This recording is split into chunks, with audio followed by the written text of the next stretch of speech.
কারো ইনকাম যদি চেঞ্জ হয় তাহলে তার মেডিকেটটা লুজ করতেছে। বিগত কয়েক বছর যারা নন ইমিগ্রেন্ট বা কোনো ডকুমেন্টেড ছিল না তারাও ইন্স্যুরেন্স পেয়েছে, এই সুবিধাটা পেয়েছে, বাট এখন টোটালি শাটডাউন হয়ে যাচ্ছে, তারা এই সুবিধাটা পাচ্ছে না। আদার্স, ওটা ইন জেনারেল যাদের কোনো ডকুমেন্টেশন নাই তারা সেই ক্ষেত্রে স্ট্রেট মেডিকেট পেতে পারে। স্ট্রেট মেডিকেটটা সেটা হলো শুধু কোনো ইন্স্যুরেন্স প্ল্যানটা নিতে পারবে না, যদি ইমার্জেন্সি কোনো কিছু হয় তখন হসপিটালে তারা সার্ভিস পাবে। যেমন ভাই যেইটা আপনাকে পেয়েছি, যেহেতু প্রথমে যেটা জানতে চাই আমরা, যেমন বিষয়টা নির্ধারণ করেছি আজকে, যেমন বললাম যে ট্রাম্পের বিগ বিউটিফুল বিল অনেকে অ্যালার্মিং, অনেক এরই মধ্যে অনেকগুলো নিউজ প্রচারিত হয়ে গেল যে মেডিকেল সুবিধা নিয়ে কিছু পরিবর্তন আসছে, অনেকে হয়তো বঞ্চিত হতে পারেন। এই আসলে পুরো ব্যাপারটা যদি একটু আপনাদেরকে প্রথমে আপনি একটু আপডেট দিতেন। এখন মেডিকেড ব্যাপার নিয়ে পরিবর্তন, অনেক কথাবার্তা চলতেছে, বিল পাস হওয়া নিয়ে এগুলো কথাবার্তা চলতেছে, কিন্তু পরিবর্তন বলতে আমরা অ্যাজ ইউজুয়াল করে যাচ্ছি কাজ। প্যান্ডামিকের কারণে এবং প্রিভিয়াস যে প্রেসিডেন্ট ছিল তখন অটোমেটিক রিনিউ হয়ে গেছে ইনকাম এলিজিবিলিটি আনডকুমেন্টেড যারা ছিল, সো সেই ইন্স্যুরেন্সগুলো প্রতি বছর কয়েক বছর এটা অটো রিনিউ হয়ে গেছে। বাট এখন যেটা পরিবর্তন, এই বছর থেকে খুবই স্ট্রিক্টলি ধরতেছে, কারো ইনকাম যদি চেঞ্জ হয় তাহলে তার মেডিকেটটা লুজ করতেছে। মেডিকেট লুজ হলে অ্যানাদার হেলথ প্ল্যান যেটা আছে সেটা বিভিন্ন ধাপ আছে ইনকাম লেভেল অনুযায়ী, সো এটা ভেরি ইম্পর্টেন্ট ইনকামটা। তারপরে এনিথিং চেঞ্জ, অ্যাড্রেস চেঞ্জ আর ইমিগ্রেশন স্ট্যাটাস। বিগত কয়েক বছর যারা নন ইমিগ্রেন্ট বা কোনো ডকুমেন্টেড ছিল না তারাও ইন্স্যুরেন্স পেয়েছে, এই সুবিধাটা পেয়েছে, বাট এখন টোটালি শাটডাউন হয়ে যাচ্ছে, তারা এই সুবিধাটা পাচ্ছে না। তো সেই ক্ষেত্রে এনওয়াইসি কেয়ার আছে, ওইটা অ্যাপ্লাই করতে পারে, বাট মেডিকেটের যে পরিবর্তনটা এটা ভেরি চ্যালেঞ্জিং হয়ে যাচ্ছে, যারা আনডকুমেন্ট তারা টোটালি পাচ্ছে না। তার মানে হচ্ছে যদি বিলটা পাস হয় তাহলে আপনি বলছেন এই পরিবর্তনগুলো আসতে পারে, মানে অনেকগুলো রেস্ট্রিকশনের মধ্য দিয়ে যেতে হবে, হয়তো বা ওরা এতদিন এগুলোকে ওভারলুক করেছিল, কিন্তু এখন আপনি বলছেন সেগুলো হয়তো সম্ভাবনা একেবারেই নাই বললেই চলে। তাহলে এই যে এত বড় একটা অংশ মানুষ স্বাস্থ্যসেবা থেকে বঞ্চিত হবার ঝুঁকিতে রয়েছেন, তাদের আসলে কিভাবে কি করা উচিত বা কি করবে তারা? এখন স্বাস্থ্যসেবা এটা আসলেই খুবই গুরুত্বপূর্ণ এই দেশে, কারণ যে কোনো ডক্টর দেখাতে গেলে যদি নিজের পে করতে হয়, যেটা আমাদের দেশে বা অন্যান্য দেশে পে করতে হয় অনেক টাকা, লাখ লাখ টাকা চলে আসে।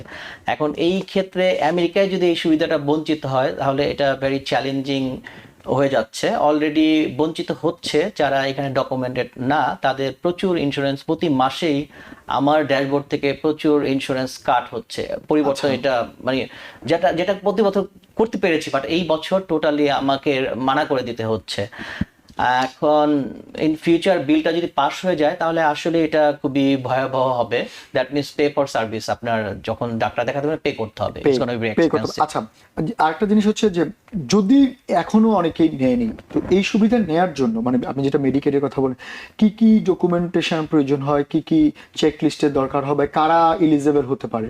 আপনি তো বললেন যে তাদেরকে বাদ দেওয়ার কথা, কিন্তু যদি কেউ হতে চায় নতুন করে এলিজিবল, কারা আসলে এলিজিবল হতে পারে? জি ধন্যবাদ। আসলে আমি এই সেক্টরে কাজ করে আসছি 10 বছরের উপরে।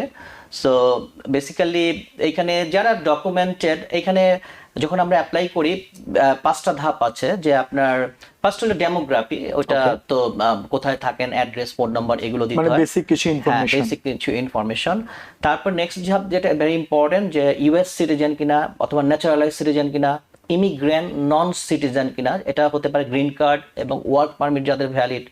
তারপর আছে নন ইমিগ্রেন্ট কারা, এখানে স্টুডেন্টরাও হেলথ ইন্স্যুরেন্স পেতে পারে। অনেক এই ক্ষেত্রে আমি একটু বলতে চাচ্ছি, অনেক স্টুডেন্ট আছে নিউ ইয়র্কে বা আসতে, ওদের অনেক টাকা পে করতে হয়, সো ইন্স্যুরেন্সের জন্য ওদের পে করতে হয়, তো একটা অ্যামাউন্ট প্রিমিয়াম পে করে পে করতে হয়।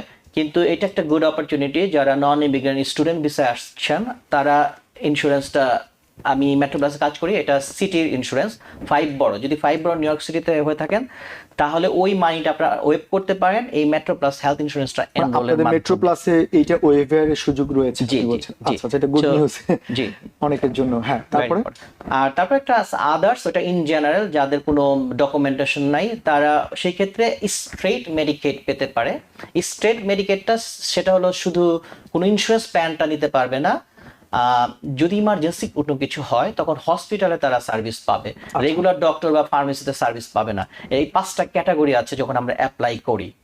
তো এই যে আপনি বললেন যে মানে নন সিটিজেন বা ওয়ার্ক পারমিট বা আপনি বলছেন রেসিডেন্সিয়াল, এরা প্রত্যেকেই এলিজেবল, বাট আপনি যেটা আদার্সের কথা বললেন, আমরা তো যারা এলিজেবল সেটা তখন বুঝলাম, আদার্সে যারা, তারা আসলে রেঞ্জ কতটা পর্যন্ত পেতে পারে, মানে কি ধরনের সেবা তারা ইন্স্যুরেন্স কভার করবে, বা তাদের কি নির্দিষ্ট কোনো রেঞ্জ রয়েছে কিনা, নাকি আনলিমিটেড চাইলেই যে কোনো স্বাস্থ্য সেবাই নিতে পারে? এখন এখানে আদার্সের ব্যাপারটা আমি বলতেছি যাদের বেসিক্যালি কোনো ডকুমেন্টেশন নাই। আচ্ছা, ঠিক তারা আছে, স্টেট থেকে নিতে এখনো পারে। একটা অপশন আছে, আমরা অ্যাপ্লাই করতে পারি, সেটা শুধু স্ট্রেট মেডিকেট পায়। এখন কত রেঞ্জ, এটা রেঞ্জের ব্যাপারে আমি বলতে পারছি না, কোনো রেঞ্জ নাই, বাট ইমার্জেন্সি সার্ভিসটা পাবে আর কি, হসপিটালাইজ হলে সেটা কভার করবে। আচ্ছা, আরেকটা জিনিস আপনি বললেন যে আপনাদের মেডিকেলের এই ক্রাইটেরিয়াগুলো প্রয়োজন রয়েছে মানে কাউকে পাওয়ার জন্য, কিন্তু প্রশ্নটা হচ্ছে যদি কেউ মেডিকেলটা সেবাটা পাওয়ার জন্য শুধু কি এটাই ক্রাইটেরিয়া, নাকি তার পাশাপাশি তার ইনকাম, তার আদার্স সারাউন্ডিংস ব্যাপারগুলো কি ইম্পর্টেন্ট কিনা?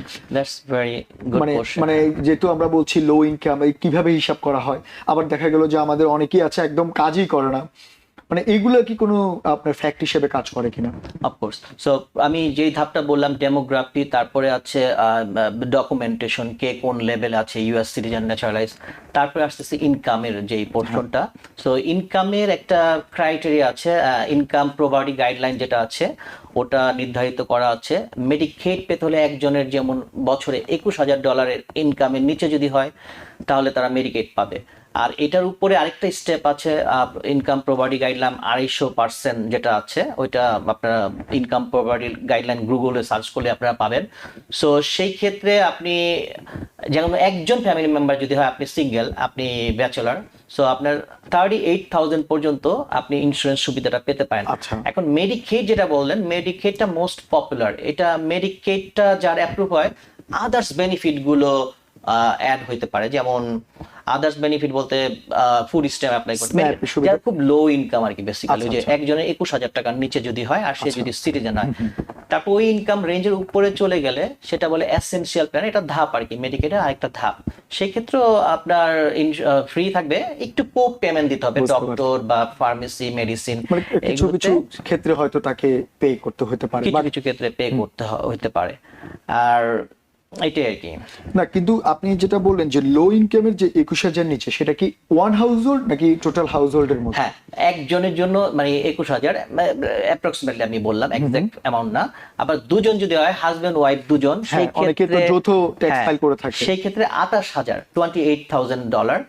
এইটা হলো মেডিকেড। আর মেডিকেডের সেকেন্ড একটা স্টেপ যেটা বললাম, সেটা দুজন 51,000 পর্যন্ত ইনকাম করতে Essential পারেন। যেটা। হ্যাঁ, 51,000, হ্যাঁ, okay. এসেনশিয়াল প্ল্যান, ওইটাও স্টিল ফ্রি। আর হ্যাঁ, এখানে 51 এর উপরে যদি চলে যায়, আচ্ছা। That means new York city, ওরা বেসিক্যালি লো ইনকাম যাদের, তাদের জন্য এই হেল্প, এই সুবিধাটা। আর ইনকাম, এটা যদিও ইনকাম বর্তমানে কিছু না, এই ইনকাম, তারপরেও এই সুযোগ সুবিধাটা বঞ্চিত হবে, তখন তার পারচেস করতে হবে। আচ্ছা। কত ইনকাম করো সেই অনুযায়ী মান্থলি প্রিমিয়াম দিতে হবে। এখানে আরেকটু বলি, মনে করেন হাজবেন্ড ওয়াইফ এবং দুটো বাচ্চা আছে, সেই ক্ষেত্রে মেডিকেড যেটা 43,000। তো আপনারা যারাই আমার কথা শুনতেছেন, ট্যাক্স ফাইল যখন করবেন, এটা কানেক্টেড, ট্যাক্স ফাইল আর আপনার new York state of health department, এগুলা কানেক্টেড, ওরা ভেরিফাই করে ইনকাম, ওদের মধ্যে কোলাবোরেশন রয়েছে। কোলাবোরেশন রয়েছে। হ্যাঁ। সো বেশ, যেটা পরিবর্তন, যেটা very important, last couple of years এগুলো কিছু ধরে নাই। সেটাই আমরা শুরুতে আপনি যেমনটা বলছেন যে আগে এত রেস্ট্রিকশন ছিল না, এত নিয়মের মধ্যে বেড়াজাল ছিল না, এখন কিন্তু প্রতিটা ধাপেই তারা খুব Very দ্বিতীয়বার করে ক্রস চেক করছে। রাইট, এটা কোনোভাবেই হাইড করা ঠিক হবে না। এটা সবাই সচেতন থাকবেন যখন যে রিনিউয়াল করবেন, তো আপনার মেইন যে ইনকামটা সেটা ডিক্লেয়ার করবেন, আচ্ছা। সেটা ভেরি ইম্পর্টেন্ট। সো ইনকামটা ডিক্লেয়ার করতে হবে। আর যেটা বললাম, 4 জনের জন্য 78,000 পর্যন্ত যদি ইনকাম করেন, স্টিল আপনারা ওই যে মেডিকেড নেক্সট যে ধাপটা সেটা এসেনশিয়াল পেতে ধাপটা পারেন। ওটার জন্য এলিজিবল হবে। হ্যাঁ, আর আরেকটা ইম্পর্টেন্ট আমি বলতে চাচ্ছি, যেটা অনেকে জানে না, যে দেখা যায় কেউ, এখন ইনকাম সবাই করে, আমার বাঙালি ভাই বোনেরা মনে করেন 100 এর উপরে কামাচ্ছেন, 2 বাচ্চা আছে। এখন বাচ্চাদের ক্ষেত্রে কিন্তু ইন্স্যুরেন্স অনেকটা অ্যাফোর্ডেবল, সেখানে মেডিকেড না, চাইল্ড হেলথ প্লাস, আচ্ছা। সেটা আপনার যদি মনে করেন 1,20,000, 4 জন ফ্যামিলি মেম্বার, 2 বাচ্চা, এখন 2 বাচ্চা ইন্স্যুরেন্সটা ইম্পর্টেন্ট, তাই না? ডক্টর, হসপিটাল, মেডিসিন, তো ওদেরকে মান্থলি একটা প্রিমিয়ামে ওদের ইন্স্যুরেন্সটা পেতে পারেন। সো সাপোজ 1,20,000 যদি হয় 4 জনের, 2 বাচ্চা যদি 18 বছর নিচে হয়, could be $15 or $30 monthly premium দিতে হবে, সব কভার করবে। এটা লুক লাইক মেডিকেড, সব কভার করবে। মানে খুবই অল্প একটা পেমেন্টের দিয়ে বড় একটা সুযোগ পাওয়ার সুযোগ রয়েছে যাদের 100+ ইনকাম রয়েছে তারা। আচ্ছা, সেই ক্ষেত্রে আপনাদের মেট্রো প্লাসের পক্ষ থেকে ওনারা কিভাবে এই জিনিসগুলোকে নিয়ে কাজ করেন? আপনারা আসলে কিভাবে এই যারা এই লোকগুলো রয়েছে তাদেরকে সন্নিবেশ করেন, তাদেরকে একসাথে করেন, এই কাজগুলো আপনারা কিভাবে করেন? আপনারা এই সমাজ থেকে কিভাবে এগুলোকে ফাইন্ড আউট করেন? Basically metro plus, health first, অনেক হেলথ ইন্স্যুরেন্স কোম্পানি আছে, কেয়ার আছে, নিউ ইয়র্ক সিটিতে অনেক ইন্স্যুরেন্স কোম্পানি, প্রায় মোর দেন 20 ইন্স্যুরেন্স কোম্পানি আছে। So metro plus one of them. So সব ইন্স্যুরেন্স কোম্পানি আসলে কাজ করে under new York state of health ডিপার্টমেন্টের আন্ডারে। এটা অ্যানাদার মার্কেট প্লেস বলে। So new York state of third party হয়ে কাজ করি, এক্স্যাক্টলি।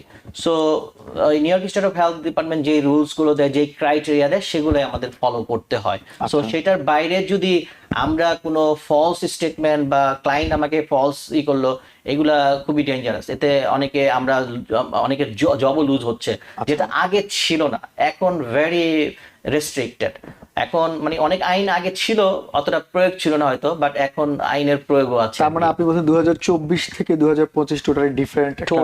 টোটালি। কারণ আপনারা অলরেডি জানেন অনেক সেক্টরে অনেক শাটডাউন, মানে কি বলে, মেডিকেল যে সুযোগগুলো রয়েছে সেগুলোতে অনেক কাটছাট চলতেছে, এবং কি বলে, অনেকের জবও চলে গেছে। এই মেডিকেল সিস্টেমে যারা কাজ করে আমাদের মতো অনেকের জব চলে গেছে বিভিন্ন কারণে। আচ্ছা, আপনার আরেকটা ব্যাপার এখানে বলেছেন, যেটা সুখবরের মতো, যে স্টুডেন্টের ব্যাপারে আপনি বললেন যে অনেকে ফরেন স্টুডেন্ট এখানে পড়াশোনা করছে, তো তাদের আপনি বললেন একটা নির্দিষ্ট প্রিমিয়াম দিয়ে তারা সুবিধা পেতে পারে, সেটা যদি একটু এক্সপ্লেইন করতে। আমি কেন এই কথাটা বলছি, আমার তো প্রচুর ক্লায়েন্ট আমার কাছে আসে, আমাদের এখানে প্রচুর স্টুডেন্ট পড়াশোনা করছে, স্টুডেন্ট। এখন অনেক স্টুডেন্টরা ওরা জানেও না যে এই সুবিধাটা আছে। আর বেসিক্যালি আমি ওদের কাছ থেকে শুনি যে ওরা হয়তো বাংলাদেশ থেকে বা বিভিন্ন দেশের থেকে যারা আসছে, ওদের ইন্স্যুরেন্স 1 বছর একটা পেমেন্ট দিয়ে ওদেরকে আসতে হয়। সো ওইটা যদি ম্যান্ডেটরি হয়ে থাকে, ওইটা আমাদের কিছু করার নাই। কিন্তু ওরা এসে যখন আবার আমার কাছে আসে, আমি মেট্রো প্লাস হেলথ ইন্স্যুরেন্সটা অ্যাপ্লাই করে দেই, তখন একটা চিঠি পায় যে হ্যাঁ তোমার ফ্রি ইন্স্যুরেন্স আছে।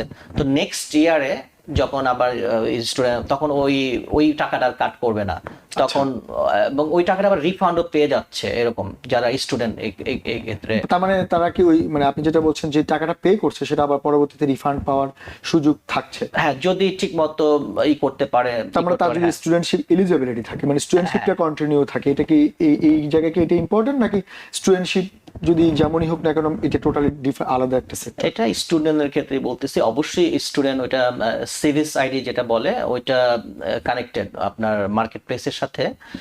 যে ইমিগ্রেশন যেই হয়ে আসে, ওই সিভিস আইডি দিলে ওরা জানতে পারে যে ওর স্ট্যাটাসটা কি। তো স্টুডেন্ট স্ট্যাটাস হইলেই ওরা এই সুবিধাটা মানে এই সুবিধাটা আপনি বলছেন আগে অনেকে হয়তো জানতো না, এটা একটা নতুন করে সুযোগের রয়েছে, বিশেষ করে ছাত্রছাত্রীদের জন্য, বিশেষ ফরেন স্টুডেন্টদের জন্য যারা এখানে পড়ে। আর অনেকের ভয়ও থাকে যে আমি এই সুবিধাটা নিব বা কোনো প্রবলেম হবে কিনা। না, এটা আপনাকে দিচ্ছে। এটা তাদের ইনকাম বা প্যারেন্টস ইনকাম বা ইউনিভার্সিটি স্টুডেন্ট, ওদের কোনো ইনকাম নাই, বেসিক্যালি ওদের ইনকাম নাই। যারা কাজ করে সেটা ডিফারেন্ট সিনারিও, কারণ ওদের সোশ্যাল সিকিউরিটি নাম্বার নাই। সো ইনকামের কোনো সুযোগ শো করার কোনো সুযোগ নেই। আচ্ছা, আবার একটু বিগ বিউটিফুল বিলে একটু ফিরে যাচ্ছি। আপনি বললেন যে বিগ বিউটিফুল বিলে অনেকেই মানে বঞ্চিত হতে পারে, মানে ট্রাম্প প্রশাসন প্রায় মিলিয়ন লোকের বলছে মেডিকেল সুবিধা থেকে বঞ্চিত করবে, এবং তারা বলছে আনডকুমেন্টেড। সেই আসলে এই জায়গাটা কারা আনডকুমেন্টেড বলতে এখানে কাদেরকে বোঝানো হচ্ছে, বা তার মানে কাদেরকে বাদ দেওয়ার সম্ভাবনা রয়েছে আপনার মনে হয়? এখন আপনি আগে যে চেকলিস্ট বলেছেন সেখানে আপনি কিন্তু উল্লেখ করেছেন যে ওয়ার্ক পারমিট, তো যাদের ওয়ার্ক অথরাইজেশন রয়েছে তারাও কি বাদ পড়ে যাবে, নাকি তারাই সুবিধা পেতে পারে? না, যাদের ওয়ার্ক পারমিটটা ভ্যালিড আছে তাদের ক্ষেত্রে কোনো সমস্যা নাই, তারা সব সুবিধাই পাবে, ইন্স্যুরেন্সের যে সুবিধা। হ্যাঁ, অনেকে ওয়ার্ক পারমিটটা রিনিউ হলো না, এক্সপায়ার্ড হলো, দ্যাট মিনস সে আনডকুমেন্ট, সে ইন্স্যুরেন্স তো পাবেই না। অন্যান্য প্রবলেম হবে কিনা ইমিগ্রেশন, সেটা আমি বলতে পারবো না, এটা লয়াররা ভালোভাবে। হেলথ সেক্টর ডেফিনেটলি আমরা টোটালি এটা টলারেট করছে না, সিস্টেমই নিচ্ছে না। যদি এক্সপায়ার্ড হয়ে যায় ওয়ার্ক পারমিটটা এখন তো 5 বছরের জন্য দেয়, which is very good. আগে 2 বছরের জন্য না, ছিল। এখানে শুধু ওয়ার্ক পারমিট অনেক রকমের থাকে, যেমন H1B ভিসাতে যারা কাজ করছে, হ্যাঁ। অন্যান্য সেক্টরও অনেকগুলো জব এমপ্লয়মেন্ট ভিসাতেও অনেকে এখানে কাজ করছে, তারও কি এলিজিবল হবে এটার জন্য, নাকি তাদেরগুলো বাদ পড়তে পারে বিগ বিউটিফুল বিলের মাধ্যমে? না, ঠিক আছে, এখানে আরো সো মেনি ক্যাটাগরি আছে। আপনার কি বলবো, আপনি যেটা মেনশন করলেন, হ্যাঁ, যদি তাদের এইটা ভ্যালিড থাকে, এই দেশে আছে, তাহলে ইন্স্যুরেন্সটা পাবে। এখানে ইভেন যারা B1 B2 যেটা টুরিস্ট আসে, সেই ক্ষেত্রে তারা I-94 বলতে জানেন, ওটা 6 মাসের জন্য থাকে। সো সেই ক্ষেত্রে তারাও কিন্তু এই হেলথ ইন্স্যুরেন্স সুবিধাটা নিতে পারে। তার মানে আপনি বলছেন যে মানে যেইভাবে ছড়ানো হচ্ছে বিগ বিউটিফুল বিলের মাধ্যমে অনেক বড় সংখ্যক মানুষের স্বাস্থ্য সেবা থেকে বঞ্চিত হতে পারে, ব্যাপারটা অতটা না। যদি তাদের সবকিছু এলিজিবিলিটি থাকে তাহলে সে পাওয়ার সম্ভাবনা রয়েছে, হয়তো কিছু কাটছাট হতে পারে। যেমন আপনি একটু আগে বললেন যে 2024 থেকে 25-এ অনেকগুলো পরিবর্তন লক্ষ্য করা যাচ্ছে। তো এই যে আপনারা যখন এই অ্যাডমিনিস্ট্রেশনের আন্ডারে যখন হেলথের কাজগুলো করছেন, বিশেষ করে নতুনদেরকে হেলথ ইন্স্যুরেন্স করছেন, কি কি ধরনের সমস্যাগুলো আপনারা ফেস করছেন? কি কি ধরনের সমস্যাগুলো আপনাদের বলেন থার্ড পার্টি কাজ করছেন, নিউ ইয়র্ক হেলথ ডিপার্টমেন্ট কি কি ক্রাইটেরিয়া দিচ্ছে বা নতুন কি কি শর্ত যুক্ত করছে? নতুন শর্ত বলতে আমি একই কথা বলবো যে আগে এত রেস্ট্রিক্টেড ছিল না, সবাই ইন্স্যুরেন্স পেয়েছে, এত ডকুমেন্ট এত ভেরিফাই করে নাই। এখন মনে করেন কোনো কারণে এখন প্রচুর এগুলা নিচ্ছে না, সিস্টেমে নিচ্ছে না, তখন আমাদের প্রপার ডকুমেন্টটা কালেক্ট করতে হয়, ওটা সিস্টেমে আপলোড করতে হয়। তারপর আপলোড করার পর new York state of health department ওরা ভেরিফাই করে, তারপর ওরা ইন্স্যুরেন্স দিবে কি দিবে না ওরা ডিসাইড করে। আচ্ছা, হ্যাঁ, তো তো সেই ক্ষেত্রে আপনারা আসলে কি করেন মূলত? মানে আপনারা এই যে এই ডকুমেন্টেশনের ভেরিফিকেশনের দায়িত্বটা কি আপনাদের, নাকি নিউ ইয়র্ক হেলথ ডিপার্টমেন্ট করে? এটা new York state health department ওরাই করে, বাট আমাদের অবশ্যই আমরা সার্টিফাইড। সো আমি কোন ডকুমেন্টটা আমি এলিজিবল আপলোড করব সেটা আগে আমার ভেরিফাই করতে হয়। যদি দেখি হ্যাঁ এখানে অনেক অনেক ক্যাটাগরি অনেক ধরনের ডকুমেন্ট আছে, সো যেটা আমি মনে করি ভ্যালিড সেটা আমি আপলোড করি। তারপর এটা যদি আমি আবার পজ বা কোনো কিছু করি, এটা আমার জবের জন্য রিস্কি। সো তখন new York state of health department আলাদা ডিপার্টমেন্ট আছে, ওরা এটা ভেরিফাই করে, ওরা 3 থেকে 5 দিন সময় নেয়, তখন ইন্স্যুরেন্সটা দিয়ে দেয়। আচ্ছা, আবার অনেকে অভিযোগ করে যে তারা আপনাদের সেবা নিল, আপনাদের বলতে আমি আপনার কোম্পানি না, সব অনেকের, কিন্তু দেখা গেল মানে যখন মেডিসিনের জন্য যাচ্ছে বা বিভিন্ন সেবার জন্য যাচ্ছে, বলছে এটা কাভার হবে, এটা কাভার হবে না। এই কাভার হবে বা কাভার হবে না, এটা কিসের উপর ডিপেন্ড করে?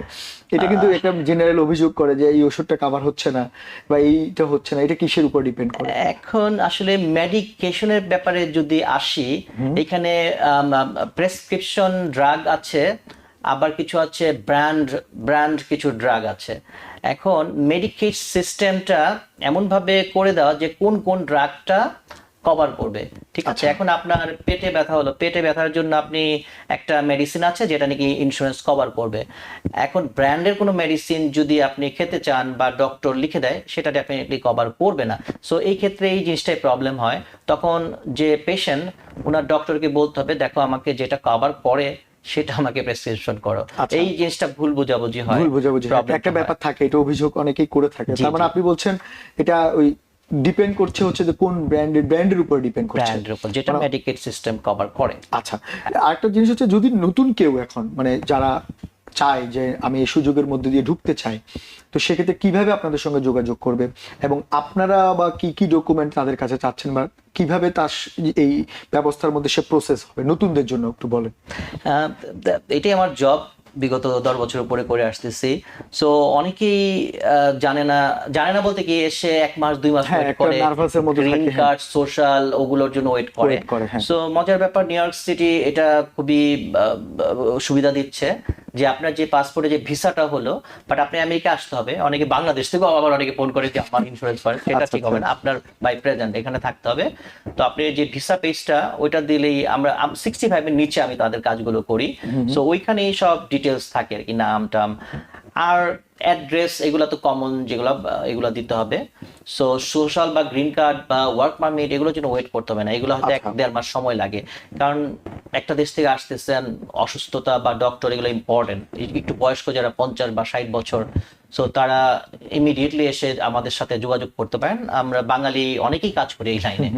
সো তার মানে আপনি বলছেন যে যদি কেউ এখানে আসে ইমিগ্রেন্ট হিসেবে বা যেভাবেই হোক, মানে সে অন্যান্য সোশ্যাল সিকিউরিটি বা গ্রিন কার্ড এগুলো পাওয়ার আগেই আপনার হেলথ এই মেডিকেলের জন্য অ্যাপ্লাই এলিজিবল হয়ে যায়। Eligible হয়ে যায়। সাধারণত তো এটা একটা বিগ নিউজ, কারণ অনেকে ওয়েট, আপনি যেটা বলেন wait in the meantime হয়তো এই 1 মাসের মধ্যে কোনো সমস্যা পড়ে যেতে পারে, অসুস্থতা জনিত বিভিন্ন কিছু, এবং ইজ এ ভেরি এক্সপেন্সিভ এখানে চিকিৎসা পদ্ধতি।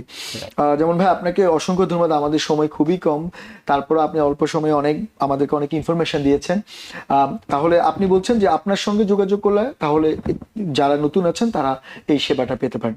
জি জি। আপনার সঙ্গে যোগাযোগের মাধ্যম বা নাম্বার কি? আমি ব্রুকলিনে আমার লোকেশন আছে, আর কুইন্সও বসি, জ্যামাইকাতেও বসি।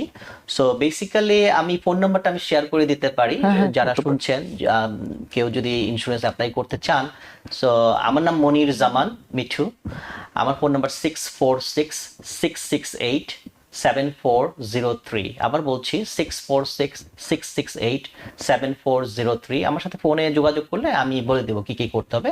I will try my best to help. ধন্যবাদ জামান ভাই, আমাদেরকে সময় দেওয়ার জন্য। অন্য একদিন আমরা এই ব্যাপারে আরো ডিটেলস আলোচনা করব। ধন্যবাদ আপনাকেও এবং TVN24 কে অসংখ্য ধন্যবাদ আমাকে এই সুযোগ করার জন্য।